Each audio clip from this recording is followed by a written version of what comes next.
right, out here in the shop with our 1962 Lotus project. I said I'd do a quick video kind of outlining what we've done so far and what things we still need to do on the car. So as you can see, we've gotten a little bit of work done to the engine so far. I have it running, but it hadn't run for a long time, so there's a lot of stuff that still needs to be done to get it in tip-top shape. I kind of have it torn apart though right now because we were trying to clean up the body and all of the frame structure, and we've got a new wiring harness we're putting in, and so all kinds of stuff going on here with it. Here's that brand new wiring harness we bought from a company in the UK. It got here a couple of days ago, and so I've already started running it.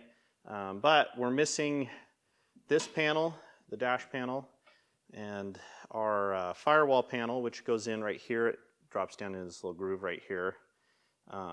It was riddled with holes. Someone had added a bunch of extra holes to it.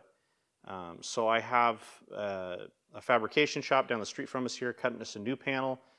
They're using their laser cutter to do it, so it'll be a week or so before we have that. Once that's in, then I can get everything that's mounted to it installed, and we're hunting for this dash panel. So we have a dash panel for it, but it's a wooden one. Someone had cut a custom wood one, and so we want to get an aluminum one back in here. The challenge is finding the correct panel that will match. This car's interior was originally red. The side panels, I have this one out right now. I don't have that one out yet. If you look underneath the black paint, there is a red vinyl coating on it that gives it texture, and it's the vinyl is actually red. So we've got to find that dash panel that's got the right red vinyl that's going to match the red panels. This car is an exercise in tracking stuff down.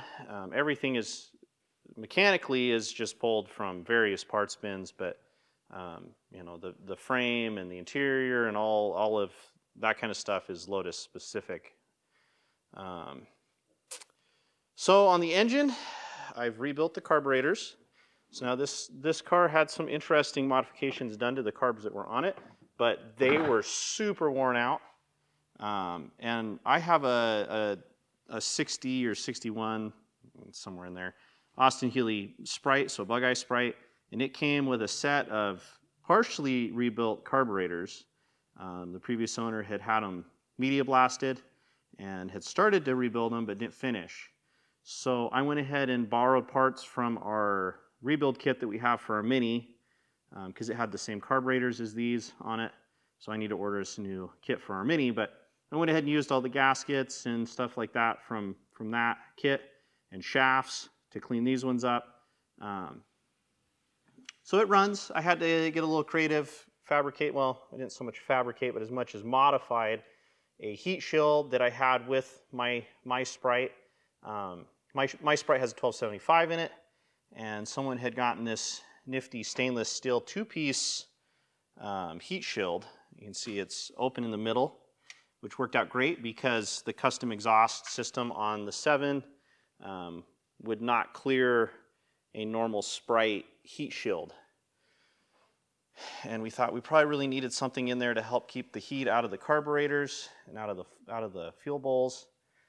Plus, the setup that we had this funky dunk, it's actually right here, piece of aluminum cut and bent and mounted to here for the throttle linkage or throttle cable, which is not right. I have a throttle bracket that will mount onto this Sprite intake manifold, and this throttle cable is a little too short to work with it, so we're gonna have to get a different throttle cable, but that's pretty minor. But we'll have the right bracket and all the correct linkage for the dual carb setup. When I had the carbs apart, I discovered something pretty cool though. That was a popular modification done back in the day to SUs. So if you look at the fronts and the backs of these SU carburetors on the pistons, the dampening pistons, the front and back edges have been rounded, and that's supposedly supposed to help with throttle response. We don't really know if that's the case or not. We'll find out when we get it on the road again, but kind of a cool little thing. So when I was rebuilding servicing these carburetors, I went ahead and pulled the pistons out of the original carbs that were on the car. Their shafts, like I said, they were super worn out. So Yeah, I swapped those over. I put in an order today for a bunch of parts for the car. So I've got a new water pump coming, full tune-up kit, all kinds of stuff for it. I started redoing the coolant filler neck. This was specific to the Lotus. So I went ahead and cleaned up this piece. I mean, it was pretty crusty. It had some rust and corrosion. So I got all the rust off and painted it with some high temp engine paint. I ordered a bunch of brake parts for it, which we'll get here hopefully soon as well. So this car has some pretty cool brake calipers, or brake calipers on it. So a lot of the parts are just taken from the Triumph parts bins. So a lot of these parts are off this Triumph Spitfire. It came out around the same time as this car. Well, technically the Triumph Herald, but the Spitfire is kind of the same thing. But so this has 12 SP Girling calipers on it, which were used on a lot of like high-end race cars, or like lightweight race cars, I should say. And they're a really cool lightweight piece, but next to impossible to get parts for. I can get seal kits, can't get pistons. They feel like they're pretty seized up to me. So we're just going to switch out to the Type 14 Girlings that they used on the early Spitfires. Or I guess, well, those would be like 67 Spitfire, because early ones probably used these same 12 SPs. But so I've got that coming. I've got brake rotors coming, pads. I've got new hoses coming with these cool little protectors. We need to order the bushing kit for it. Some of this stuff is Triumph Spitfire or Triumph Herald. Some of it's unique to Lotus. Thankfully, Caterham still uses this same design on their 7s, and so we can get bushings from them. We actually have a set of bushings we haven't installed yet on our Caterham Super Sprint, but we'll probably go ahead and just order a new set for this one so we can put those bushings on that car. I've got some of the tubes cleaned up already, of the frame tubes. They got some surface corrosion, nothing real serious. So I went ahead and treated everything, and then I'm painting it just with kind of a flat black paint, because we don't want to make it look shiny or glossy. We want it to still look kind of patinaed and somewhat original. I've got a full tune-up kit coming, like I said, so we're going to do the points in the distributor, new wires and cap and rotor, new master cylinder coming for brakes and clutch, with all new mount hardware, so we can just replace all this stuff that's all crusty and nasty. I forgot to order the slave cylinder for the clutch, so I got to order that. I've been trying to figure out what hose this uses. While the clutch system is a mixture of Triumph parts, so TR4 brake and clutch master cylinders, but then Austin Healey Sprite, obviously BMC A-Series engine, so Sprite clutch slave. But the hose, I don't know what it's off of. I've got to take it off and measure it and see if I can piece together what that is from. If anyone knows, that'd be great. In the cockpit, I've got pretty much, so the driver's side is done and ready to go back together. I got to finish cleaning off the one side panel here. I've got most of the paint off of it, so it'll be red again. I've got to take that panel off and clean it up.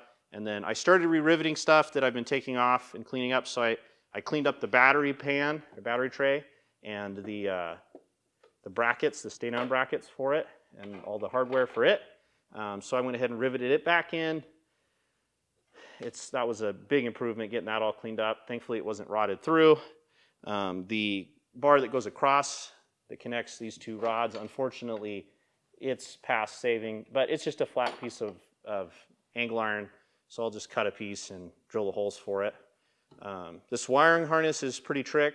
The company in the UK that we got it from, they have all the old designs or something. I don't know how they do it, if they just are going off of wiring diagrams or what. But so they sent us a whole brand new harness that's color coded correctly and already has all the ends installed, and it's all taped up nice. So I mean, those are the lights for the gauges. Those are all wired up and ready to go, so those just pop back into the back of the gauges when we put light bulbs in them. We went ahead and had them, so the default harness doesn't have much for accessories, and we kind of kept it that way. We did have them add, though, the wiring for an electric fan for the radiator, so we can have a switch on the dash to manually control it, so we can manually turn it off and on, and then we'll have a thermostat switch for it. But that'll make it nice to kind of have that wired in so we can manually control it if the thermostat were to go bad. Yeah, I've got most of the body cleaned up. I still need to do a little more work on this side, just mainly cleaning off the paint that was up front there in the front area where the suspension mounts. And then I've got to do the driver's side and clean all the paint off. The car, when we got it, was kind of how it is right now. It was, you know, raw aluminum. It's pretty crusty. But the car has obviously been painted several times. I honestly would imagine this car saw a fair amount of use as a race car at some point. You know, either a track car or you know, autocross car. I don't know. Who knows what exactly the history was on it, but it was painted black at one point. It was yellow at one point, possibly red.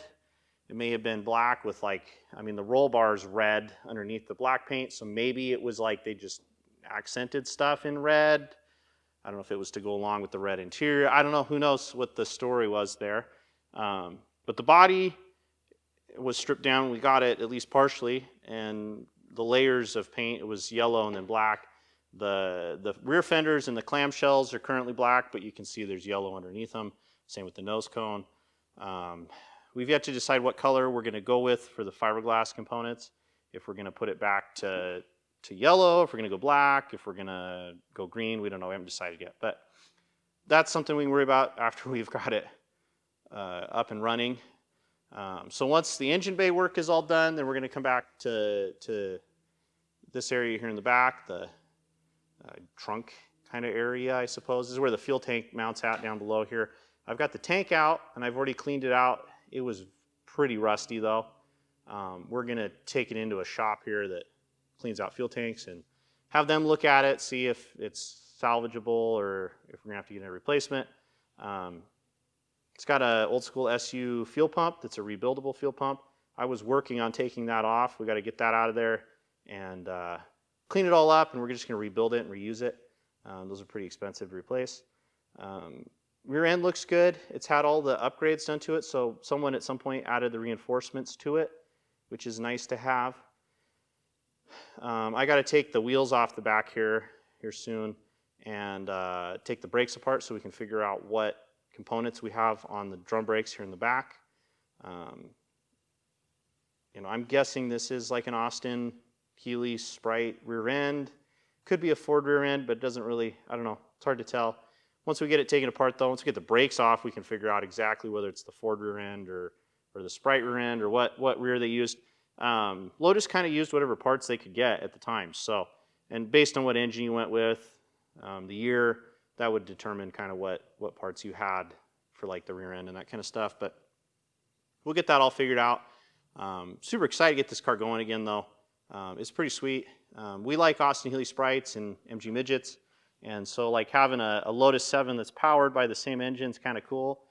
We know a lot about the A-Series engines, and they're really easy to work on, and they're fun. They're not crazy powerful, but they're peppy and they rev really well, and so it should be fun to have this little machine going. So be sure to check out the channel and subscribe for more updates on it as we make some progress here. I'm hoping in the next couple weeks we can have it going.